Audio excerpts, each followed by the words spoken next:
alterations to any one department. The attack, the midfield and defense all retain players who started last time out. Coming in today, Mohamed Ndiaye, Alfred Gomis, Abdul Saidi, Sirin Gay, Mohamed Ba and Abo Giop.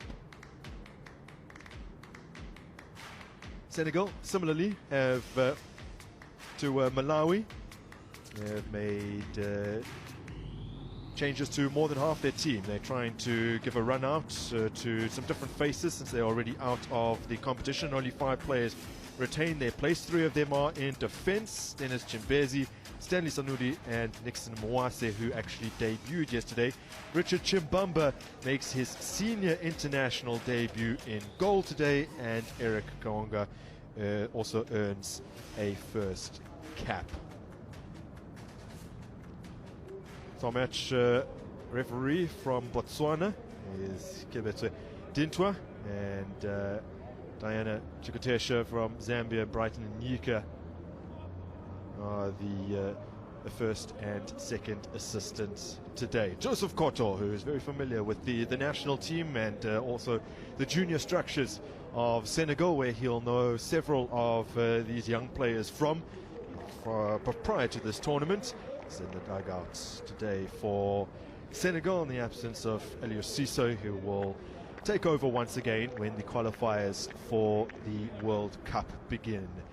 Meka Mwase already would have been hoping that his side would have been able to progress to the knockout stages. That will not be the case, and things were looking good until that match against Mozambique. They went down 2-0, and although they did get a draw against Namibia last time out, it's not enough to have them in contention. Is the oldest of all the Senegalese players, is the most experienced international in their team. Today is capped for the 56th time. Another very experienced man in your shot, Tawonga Chimodzi, actually moves to 20 caps. The 33-year-old who has been plying his trade out in Greece and Cyprus for the last 8 or so years. So waiting on Mr. Dindwa's whistle here at the Nelson Mandela Bay Stadium gives me an opportunity to introduce the man alongside me. It's William Shongwe, and what a great pleasure it is to have you in the commentary booth for this match, sir. Thank you very much, Grungy. Obviously, there's different views from which we can look at this game, particularly for Malawi. Gloomy as the weather might have been yesterday. They say amongst the darkest clouds, there's always a silver lining.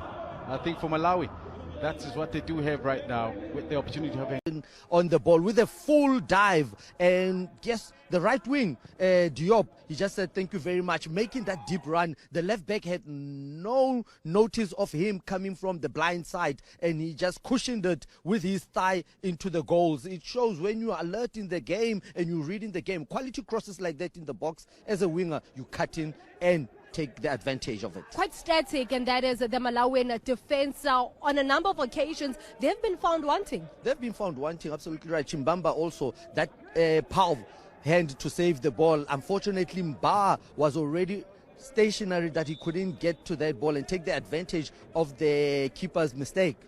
But Malawi having a fair number of options as well. We look at how the goal comes. We need to look at the subs that were made with the Kamwendu out, with the Selemani in, that provides the header. Makanda out with that right leg injury for Mayaba to come in and get the goal. We know when Mayaba is there, the ball will always fall to him. But Muhone on the right hand side, putting a quality cross. I was upset with that man, Seydov, who went and tried to be clever with one hand on the ball. And I heard my commentators saying that there might be a slip of offside. Let me ease them with saying that it wasn't offside. When that ball, Miyaba played it in the net, there was Gomez on the line of the goal. They had to fight back, and that is Malawi to try and find parity in this particular game. We need to talk about this particular incident. Is it a penalty for you, Lucky? What do you want to talk about? Penalty. Chimbamba connected with Diani. He didn't play the ball. I don't know why there's negotiations. The referee takes responsibility.